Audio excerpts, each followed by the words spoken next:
Torture చేశారు. అవును, అది ఇప్పుడు ఆ కేసు ఇప్పుడు పట్టాలు ఎక్కింది.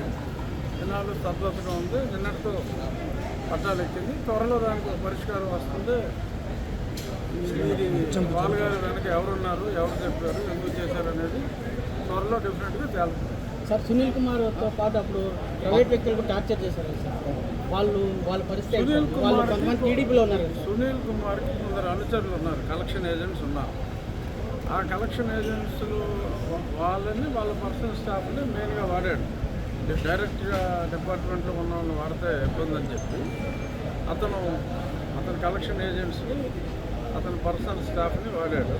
అన్నీ బయట సార్ కొంతమంది గౌరీ శంకర్ వాళ్ళ పరిస్థితి సార్. నిన్న సోషల్ మీడియాలో చూసా కొన్ని పేర్లు.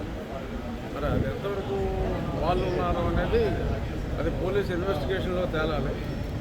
బట్ అంతా స్పష్టంగా రిమాండ్ రిపోర్ట్లో ఉంది కదా సార్. దానికి కూడా డాక్టర్లు సాక్ష్యాలు చెప్పినట్టు నిన్న రిమాండ్ రిపోర్ట్లో ఉంది. నేను ఆహాకారాలు చేసినట్టు రిపోర్ట్లో ఉంది. ముఖానికి కర్చీపులు కట్టుకుని వీళ్ళు ఎదురుగుండానే పైకి వెళ్ళినట్టు ఉంది. సో అన్నీ కూడా 164 స్టేట్మెంట్లు చాలా వరకు కూడా అయిపోయినట్టుగానే అందులో నిన్న రిమాండ్ రిపోర్ట్లో చూసాం.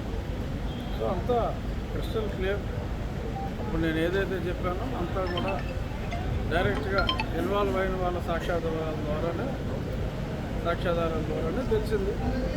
సో డెఫినెట్గా నిన్న నేను డిమాండ్ చేసింది సునీల్ కుమార్ విదేశాలకు వెళ్లకుండా ఉండాలని. ఎందుకంటే అతనికి దుబాయ్లో వ్యాపారాలు ఉన్నాయని కూడా చెప్తున్నాను.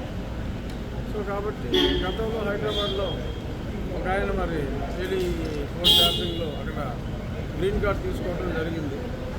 అతని పాస్పోర్ట్ చూస్తే గత 4-5 సంవత్సరాల్లో ఎవరో కూడా ఇండియన్ అంబాసిడర్ కూడా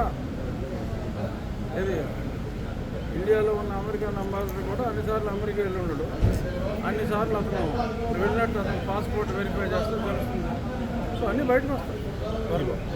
సార్ విచారం నిన్న సంఘటనలు అన్నీ చూసిన తర్వాత ట్రాక్ ఎక్కింది. డెఫినెట్గా న్యాయం జరుగుతుంది అన్న దాంట్లో నిన్న చూసాం కదా. సుప్రీంకోర్టు జడ్జిమెంట్ కూడా వేరే ఇష్యూలో సునీల్ కుమార్ సర్టిఫికేట్ మీద కూడా నాకు డౌట్. అతను ఎస్సీ సర్టిఫికేట్తోనే వచ్చాడు, కానీ అతను ఓపెన్ కన్ఫ్యూషన్లోనే ఉంది. బ్రిటిష్ కూడా మాకు చర్చ ఇచ్చిద్వి అని కూడా అతను క్లియర్గా చెప్పడం జరిగింది. మరి అది కూడా మరి బయటికి రావచ్చు. ఇప్పుడు అరెస్ట్ అధికారి చూడాలి. అందులో డెఫినెట్గా సునీల్ కుమార్ ఇన్వాల్వ్, ఇంకా రామాజనేయుడు గారు ఇన్వాల్వ్ అని నా దాంట్లో చెప్పారు. చూడాలి.